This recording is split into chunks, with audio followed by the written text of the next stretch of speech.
భారతీయ సినీ సంగీత ప్రపంచంలో రారాజు ఇళయరాజా. సంగీత అభిమానులను ఉర్రూ తొలగించే పాటలు, మనసు దోచే మెలోడీస్ అందించిన సంగీత బ్రహ్మ ఆయన. ఇప్పటి వరకు వివిధ భాషల్లో 4500కు పైగా చిత్రాలకు సంగీతం అందించారు. రాజ్యసభ సభ్యులుగాను కొనసాగుతున్నారు. అలాంటిది ఇళయరాజా అందరికంటే గొప్పవారేం కాదని చెన్నై హైకోర్టు న్యాయమూర్తి వ్యాఖ్యానించారు. అసలేం జరిగిందంటే, ఇళయరాజా పాటలను వాడుకునే ఒప్పందం గడువు పూర్తి అయిందని ఎకో రికార్డింగ్ లాంటి సంస్థలపై ఇళయరాజా కాపీ హక్కులను కోరుతూ చెన్నై హైకోర్టులో పిటిషన్ దాఖలు చేశారు. దీంతో ఆ సంస్థలు కూడా చెన్నై హైకోర్టులో రిట్ పిటిషన్ దాఖలు చేశాయి.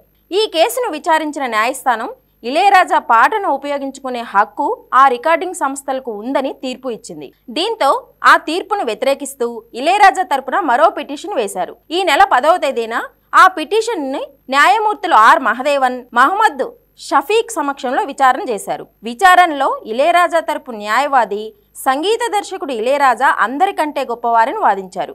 ఆ న్యాయవాది వాదనపై న్యాయమూర్తి ఆర్ మహదేవన్ స్పందించారు. సంగీత త్రిమూర్తులుగా ఉన్న సంగీత దర్శకులు అయిన ముత్తుస్వామి దీక్షితర్, త్యాగరాజర్, శ్యామశాస్త్రి అందరికంటే గొప్పవారని, ఇళయరాజా అంతకంటే గొప్పవారనడానికి అంగీకరించలేమని పేర్కొన్నారు. తర్వాత ఈ కేసు విచారణను ఈ నెల 24వ తేదీకి వాయిదా వేశారు.